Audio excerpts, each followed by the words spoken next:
Praise the Lord. Morning manna ఈ కార్యక్రమానికి మిమ్మల్ని అందరినీ ప్రేమతో ఆహ్వానిస్తున్నా. Thank you Lord. ప్రభు అంటున్నా, నేను మీకు ముందుగా వెళ్ళి మీ యొక్క వంకర మార్గాన్ని సరిచేస్తానంటున్నాడు. దానికి తోడు యెషయా గ్రంథం 45:2 దేవుడు వాగ్దానం చేస్తున్నాడు. మీ లైఫ్లో స్ట్రగుల్ అవుతూ ఆర్థిక ఇబ్బందులు ఎదుర్కొంటూ ఎవరికి చెప్పుకోలేక నష్టపోతూ బాధపడుతూ ఉంటే మీ ఆర్థిక ఇబ్బందులు ఉండే దేవుడు మనం తప్పించబోతున్నాడు. రెండవదిగా పరిశుద్ధాత్మ దేవుడు చెప్తున్నాడు, ఎవరెవరైతే అప్పుల్లో మునిగిపోయి ఉన్నారో మిమ్మల్ని దేవుడు లేవనెత్తపోతున్నాడని మాట్లాడుతున్నాడు. మూడవది ప్రవచనం, ఎవరికైనా డబ్బు ఇచ్చి ఆ డబ్బు వెనక తిరిగి తీసుకోలేక వాళ్ళు ఇవ్వనంటో లేకపోతే వాళ్ళ నమ్మకత్వాన్ని చాటకుండా వాళ్ళు రేపు మాపని మిమ్మల్ని తిప్పుతూ ఉంటే దేవుడు ఆ విషయంలో మీకు అద్భుతం చేయబోతున్నాడు. రావాల్సిన ధనము ఆగిపోయి ఉంటే అది రిలీజ్ కాబోతున్నాయి. తర్వాత మిమ్మల్ని మోసం చేసే మీ దగ్గర ఉండి బలవంతంగా లాక్కున్న డబ్బులు, దోచుకున్న డబ్బులు ఉంటే దాటికి 200 మేలు దేవుడు, 2 పాలు దేవుడు మీకు ఇవ్వబోతున్నాడు. జకరియా గ్రంథం 9:12 దేవుడు మీకు వాగ్దానం చేస్తున్నాడు.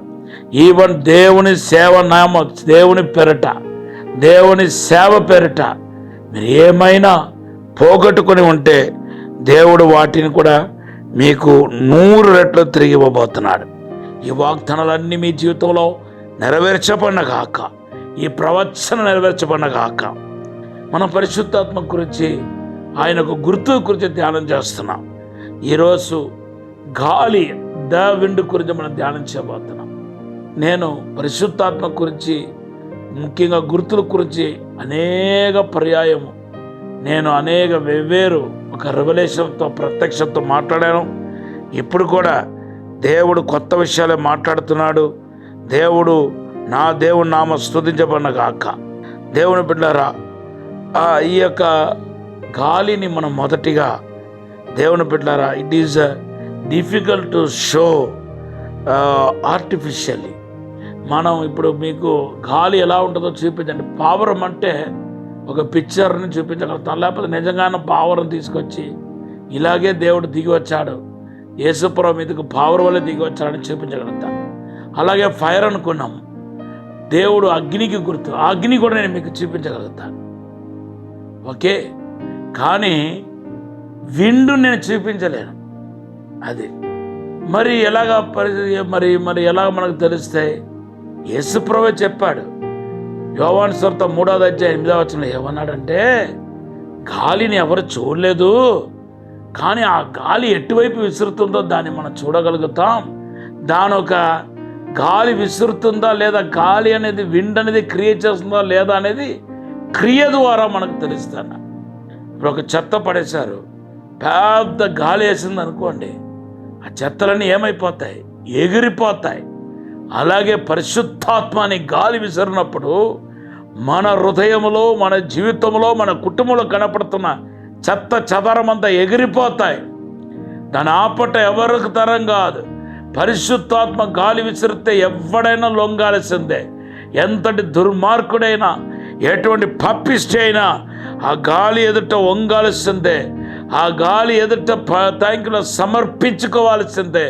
ఈరోజు పరిశుద్ధాత్మక గాలి మీ కుటుంబంలో విసురుతుంది, మీ జీవితంలో విసురుతుంది, మీ పిల్లల జీవితంలో విసురుతుంది. Praise the Lord. సో పరిశుద్ధాత్మను వ్యక్తి రూపంలో మనం చూడలేము, కానీ ఆయన క్రియను మనం గ్రహించగలుగుతామని చెప్పటానికి కోసమే దేవుడు పరిశుద్ధాత్మను గాలికి పోల్చాడు. నంబర్ 2 ఏంటంటే, దేవుని బిడ్డలారా, ఈ గాలి అనేది దేని చూపిస్తుందంటే బ్రీత్ ఆఫ్ గాడ్ అన్నమాట. పరిశుద్ధాత్మ యొక్క శ్వాస, దేవుని యొక్క శ్వాసనే ఇక్కడ గాలికి పోల్చబడ్డాయి. వాయువు, ఈ వాయువు అనేది బ్రీత్ అన్నమాట. సో ఈ బ్రీత్, దేవునికి బ్రీత్ ఏం చేసింది?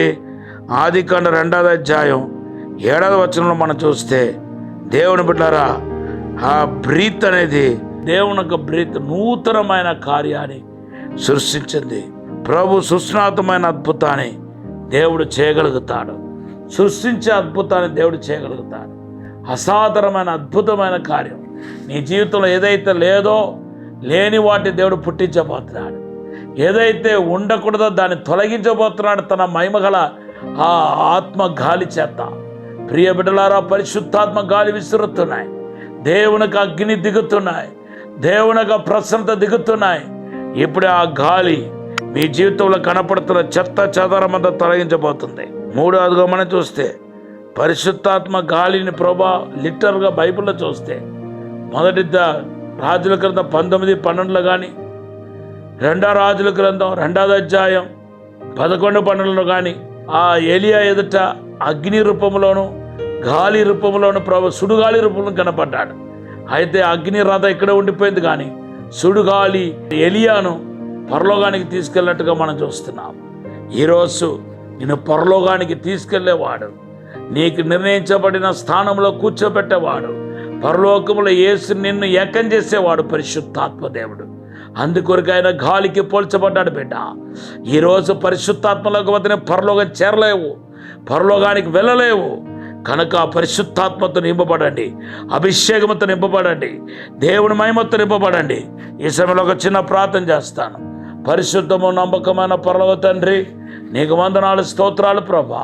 మమ్మల్ని క్షమించి మన్నించి పరిశుద్ధపరిచి ఇప్పుడే తండ్రి అగ్ని జ్వాలలుగా దిగిరండి, అభిషేకంతో దిగిరండి, ప్రసన్నముతో దిగిరండి, వెలుగుతో దిగిరండి. ఆయా ఇప్పుడే పెద్ద గాలి విసరణగాక మీరే తాకుమని యేసు నామములో అడిగి వేడుకుంటున్నాము తండ్రి. ఆమేన్. Have a blessed day. God bless you. దేవుడు మన దీవించును గాక.